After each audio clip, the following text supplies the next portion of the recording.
এই আমলাতান্ত্রিক যে ঝামেলার কথা আপনি বলছিলেন, এর অনেকটাই আসলে এবার বিদেশি বিনিয়োগকারীরা এসে নিজেরাও দেখছেন যে অনেক ইমপ্রুভ হয়েছে।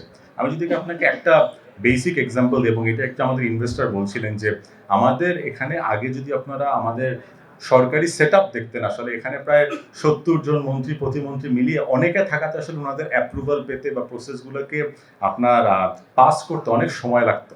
আপনি যদি আসলে আমাদের এখন টপ লেভেলেই দেখেন, আমাদের কিন্তু আসলে হাতে গোনা মাত্র কয়েকজন, ২৫ থেকে ২৬ জন অ্যাডভাইজার আছে। তার মানে কি আসলে আপনার ডিসিশনগুলো এখন মোর সেন্ট্রালাইজড হচ্ছে, আরো সহজ হচ্ছে। তো এই জিনিসগুলো আসলে ইনভেস্টর এবার এসে নিজেরাও অনুধাবন করতে পারছে। আমরা নিজেরা যে মিটিংগুলোতে বসেছি, অনেক মিটিংয়ে তারা নিজেরা বলেছে যে এবার এসে তাদের মনে হচ্ছে যে আমরা যে প্রতিশ্রুতিগুলো দিয়েছি, সেটাতে শুধু প্রতিশ্রুতিই না, কিছু, কিছু কাজ অলরেডি শুরু হয়ে গিয়েছে। অবশ্যই আমাদের এখন অনেক দূর যেতে হবে। এটা বলার কোনো অপেক্ষা রাখে না। আমরা আজকেই বলতে পারব না যে আমাদের সবকিছু সর্ট আউট হয়ে গিয়েছে। কিন্তু আমাদের যে প্ল্যানগুলো আছে এবং ছোট, ছোট যে স্যাম্পলগুলো আমরা প্রুফ করা শুরু করেছি, এরকম আরো ২-১ টি প্রুফ অফ কনসেপ্ট যদি দিতে পারি, তাহলে আস্তে, আস্তে ওদের মনে হয় আরো কনফিডেন্স বাড়বে। আর প্রবলেমের কথা যেগুলো বললেন, ঘুরে ফিরে ওই ৪ থেকে ৫ টা প্রবলেমই, যে আমাদের অ্যাক্সেস টু রিসোর্সেস একটা, পলিসি কন্টিনিউইটি, ওরা যখন একবার আসে তখন আবার হঠাৎ করে যদি চেঞ্জ হয়ে যায় তাহলে ওদের বিজনেস কেসটাকে মেইনটেইন করতে কষ্ট হয়।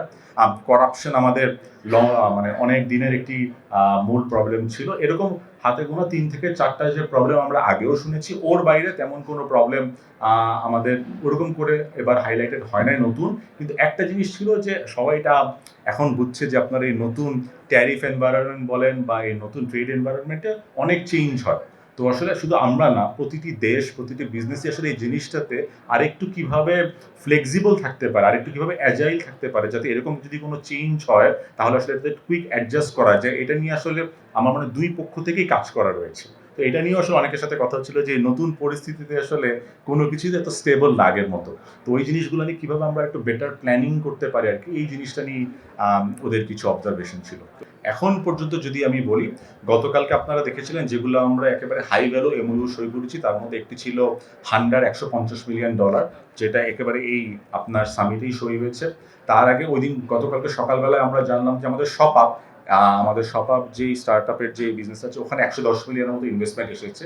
ওটা একেবারে আমাদের সামিটের থ্রুতে এসেছে। এটা মানে কোনো কিছুই আসলে একদিনে হয় না। তো এগুলো অনেক দিনের কাজের পরে আসে আরকি। তো এই বড় ২ টা আমরা অলরেডি গতকালকে জেনেছি। এর বাইরে ছোট, ছোট আরো এই সেগমেন্টগুলোতে যেগুলো হচ্ছে, সেগুলো আমরা কালেক্ট করে আপনাদের সাথে একবারে কথা বলব। কোন জায়গা থেকে কত বিনিয়োগ পাচ্ছি সেটাই সামিটের উদ্দেশ্য না। বরঞ্চ উদ্দেশ্য হচ্ছে একটা পাইপলাইন তৈরি করা, একটা প্ল্যাটফর্ম তৈরি করা এবং বাংলাদেশকে তুলে ধরা যে বাংলাদেশে বিনিয়োগ সম্ভব। সেই জন্য, কারণ এর আগের বার সামিটেও আমরা বেশ বড় অঙ্কের একটা ফিগার হয়তো আপনাদের জানিয়েছিলাম যে গত সামিটে কত কমিটমেন্ট এসেছে, কিন্তু আলটিমেটলি সেটা কিন্তু ইমপ্লিমেন্টেড হয় নাই। ফলে কমিটমেন্ট করে যাওয়া এবং সেটা ইমপ্লিমেন্ট করা, দুটোর মধ্যে একটু ডিফারেন্স আছে। ফলে এই পাইপলাইন তৈরির ক্ষেত্রে এবং সেটাকে ভালোভাবে ট্র্যাক করার ক্ষেত্রেই আমরা বরঞ্চ নজরটা দিই। আপনি এবার একটি প্রাইমারি অবজেক্টিভ বলেছেন, এটা হচ্ছে পাইপলাইন তৈরি করা, যেটাকে আমরা ট্র্যাক করতে পারি, এবং এটা নিয়ে আসলে আমাদের একটা সুনির্দিষ্ট রোডম্যাপ আছে। আমরা এই যে একটি বিদেশি এখন আমরা ইন্টারেস্ট পেলাম, একটি ইন্টারেস্টের লিস্ট পেলাম ৫.৫ জনকে। এটাই বলছিলাম আপনাদের আরেকজন যখন আমাকে প্রশ্ন করলেন যে কতজন কোম্পানি। এখন আমরা এই লিস্টটা বসে আসলে যারা অ্যাকচুয়ালি এসেছে এখানে, তাদের ওই লিস্টটা করে ওদেরকে আমরা একটা সার্টেন টাইম পর পর ওদের কাছে ফেরত যাওয়া, যে আসলে গতবার ওরা যে এসেছিল, ওদের যে ইন্টারেস্ট ছিল, সেই ইন্টারেস্টে কি আসলে ওরা আরো কোনো অ্যাডভান্সমেন্ট করেছে নাকি, কোনো জায়গায় কোনো সমস্যা আছে নাকি, কোনো প্রবলেম থাকলে আমরা কিভাবে সলভ করতে পারি। মানে ওদের তো ৪ ধাপে ওরা ইনভেস্টমেন্ট করে আসলে। প্রথমে ওদের আগ্রহ জন্মায়, তারপরে ওরা আসলে আরেকটু ইনফরমেশন নেয়, তারপর এখানে এন্ট্রি করার চেষ্টা করে এবং ফাইনালি টাকাটা দিয়ে ইনভেস্ট করে। তো ওরা আসলে এখন মূলত প্রথম ধাপে আছে। মানে প্রথম ধাপ থেকে ওদেরকে আমরা কিভাবে হাতে ধরে বাকি বাকি ধাপগুলো নিতে পারি, এবং এই জন্য একটি সার্টেন টাইমলাইন পর ওদের কাছে আমরা আবার গেট ব্যাক করবো এবং চেষ্টা করবো ওদের সাথে কন্টিনিউয়াস কমিউনিকেশনটা রাখতে, যাতে করে ১৮ থেকে ২৪ মাস, আমার পার্সোনাল ওপিনিয়ন হচ্ছে একটি প্রপার ইনভেস্টমেন্ট আসতে আসলে এরকম একটা টাইম লাগে শুরু থেকে শেষ পর্যন্ত।